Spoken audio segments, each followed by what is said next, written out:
Hey, welcome to Farm Talk Friday. It is December 20th, 2024.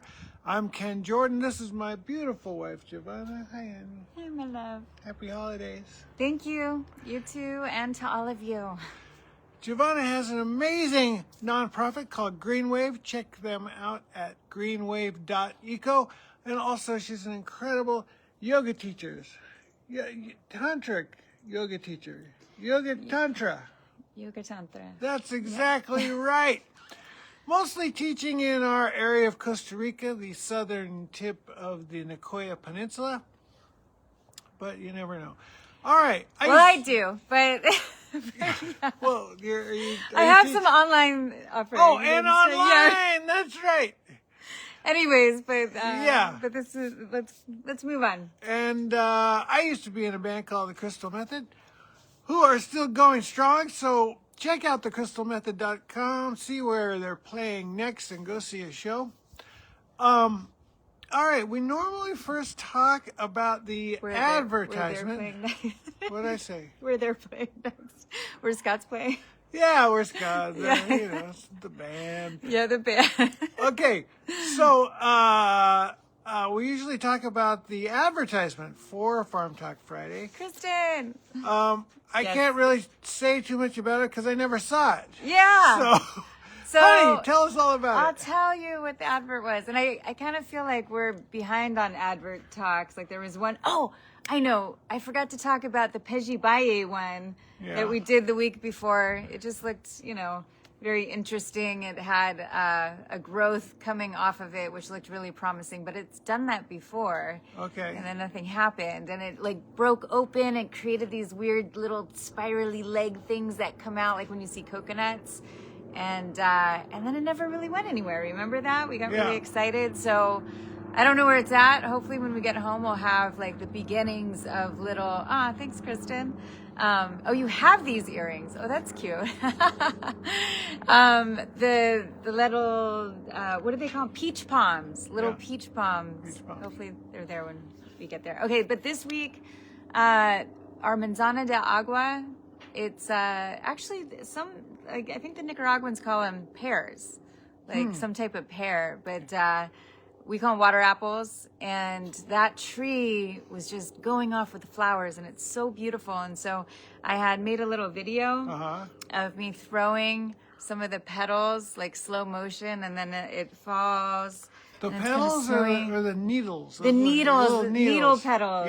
Yeah. And then you see on the ground, all the needle petals. Yeah, the ground looks absolutely beautiful. It's like a bright pink purple color. It's really amazing. Yeah, so that was the 20-minute ago teaser, and then I just made one that showcases your mom's gift we gave her/the family a few years ago, and it's one of those pretty wind spinners. Sun spinners. And we got that one in Ojai, right? Maybe we were so. in Ojai. Hard to say. But yeah, one time we went to Hawaii and there was they were all out on the street, and there was that time. So I don't know where it came from. Do you remember, Joanne? I think it probably came from Ojai. Okay. Yeah, there was a nice shop. Who knows if it's there? Anyways. Yeah. So in super exciting technical eco news at the Greenwave House, we have just switched our solar system over a little bit. We still have the same panels, same 24 panels, but we have a new inverter, and we went to a battery. When we first set up the solar system at the house, we decided not to go with the battery because they're expensive, and they were much more expensive 9 years ago. And secondly, we're grid tied, and the concept is when you feed energy back into the grid, you're using the grid as your battery. You produce a surplus of power in the daytime, and then at night you're able to basically buy back the power, the surplus power you've generated at night at a discount for 20 cents on the dollar. Now, the only problem with that system is that relies on that works the best when you have consistent, steady power from your electric company. So where we live, and in many parts of Costa Rica, we have brownouts, blackouts, power outages time. nonstop all day, every day. It's really hard on the electronics, and we're without power for, an hour or two, sometimes 4, I don't know. So that was a problem. So when we did the switch over, we got one, it's like a 15 kilowatt battery, I think. Anyway, it's a pretty big battery. And we just left town. We're in Las Vegas right now. We're broadcasting from fabulous Las Vegas at my parents' house. And Ken's place of birth and growing up. yeah, Go Rancho. Rancho High. Okay, And so UNLV. so Rebels! Rebel yell. okay, so we just left, and so the day we left, or the night we were gone, I feel like within hours of us leaving. there was this huge blackout on the peninsula. Hi, And Linda. and the whole peninsula was black. It was total blackout, except our house. Well, like 2 people, but our neighbors who also did not go out, they have a generator, and I guess it could be heard because Yeah. nothing else was making noise. Yeah. But it was confusing to our neighbors because they're like, "Hey, we could hear Yeah, our generator neighbor, but we couldn't hear your house. So yeah. what's up with that? So it's cool because we don't lose water now. What's up with that? Yeah." So that's a really good thing. And I'm super excited about that. Yeah, so thank you, Okay. Neil. And thank you, Harry and Sue, because you gave us the contact for Neil, and Neil's the one that hooked up the system, and it was his recommendation, right, the way that it was set up and, Yeah. and the products, and so that was really exciting. Super exciting. And congratulations, Kristen, on getting solar yourself. Hi, Hope, we see you. But I did want to say that one of the reasons we also went grid tied to the ESA system was that, like, the idea was that they're running kind of clean power, so it's hydroelectric, and so it's not like we were tying back into coal-fired plants. We were feeling good that, it was a system that was set up a while ago. Sometimes hydroelectric, might flood an area the size of Chicago, and we're not really pro for that. But if it's already there, we felt pretty good about that decision. That's right.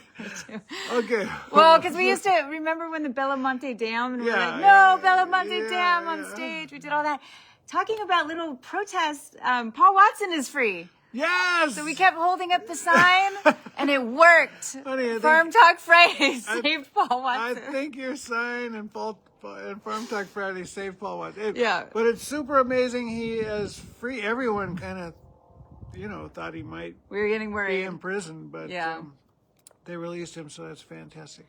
And thanks to Captain Pete Bethune, because he did something important for Pete's case. I can't remember what it was For specifically. Paul's case, yeah. Yeah, but he provided some evidence that he had that only he could give, and I'm sure that helped a lot.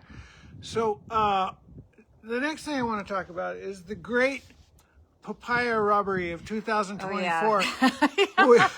we have our 2 new papaya trees that are doing so well, and they're producing papayas, and they're kind of overweighted, and we're propping them up, and Yeah. and we ate a couple. And we have bags, those bags that we've shown. Did we show you Yeah. guys? They're like jewelry bags, but Yeah. made for fruit. Yeah.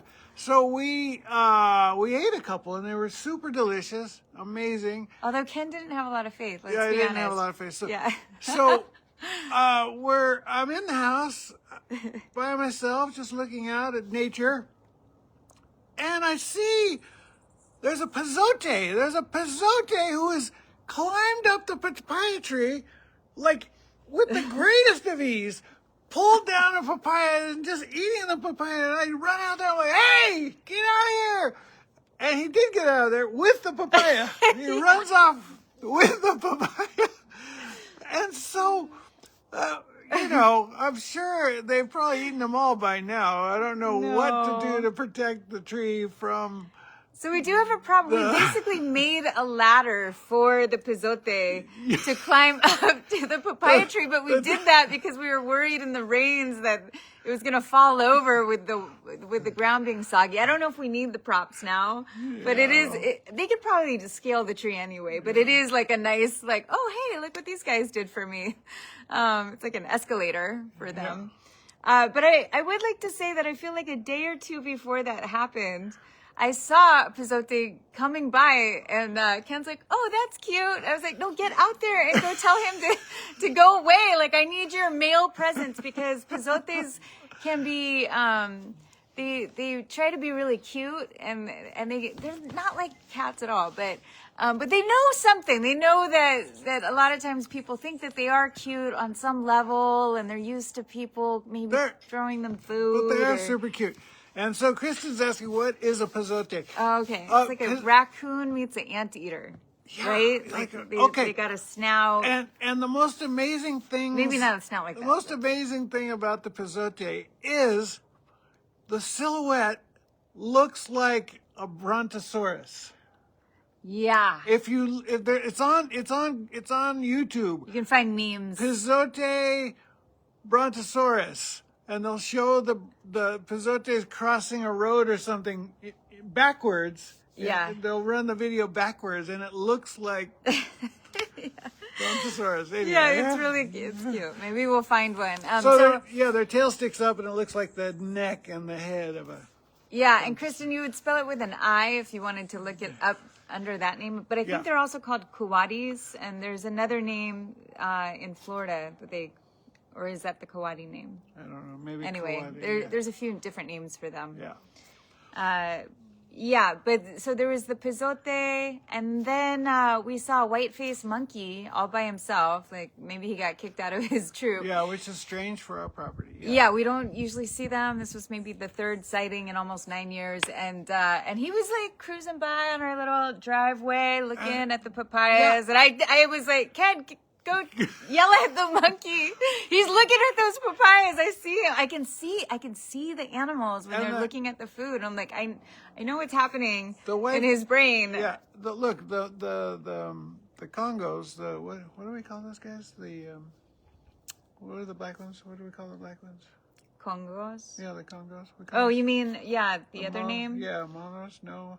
Anyway, the monkeys we have normally cruising around our house in families, they just eat leaves and they're super peaceful. They never get off the trees. Yeah, they sound scary to people. The white-faced monkeys, those guys are like humans. They walk around on 2 feet, 2 legs. Their face they have like face color like this, and not hairy. They're like little munchkins. They are. Yeah, I mean they're not like little. They can walk on their 2 legs, but they're not like cruising around. They're cruising. No, I don't know. All right. Well, yeah, more so than the Congos. Okay, moving on. Yeah, what do we call those guys? I know. I'll think of it later. I know. Anyway, so I want to talk about squirrels. Yeah. So I saw something super interesting. I had never seen this before. Is the squirrel? I saw a squirrel, and then he started like pruning one of our trees. He was just like eating bark, and so he's gnawing. And I'm looking at this. I'm like, wow, I've never seen one of our squirrels just like eat bark before. And then it was joined by a friend that came and then jumped on the branch that it was on and like kicked it off so that it could finish the job. And I'd like to just say that this completely tore apart my theory of there only being 1 squirrel on our property. Yeah. I'm not really sure why Ken ever had that theory, but it was very cute, and so each squirrel, and it's totally untrue. Each squirrel I would say, hey, there's our guy, our buddy, because I only saw one at a time. Yeah. So sometimes they play together, sometimes they fight, and sometimes they play. These 2 appear to be friends, and they run up and down the tree together sometimes. And I don't know, maybe it's spring, maybe it's more than that.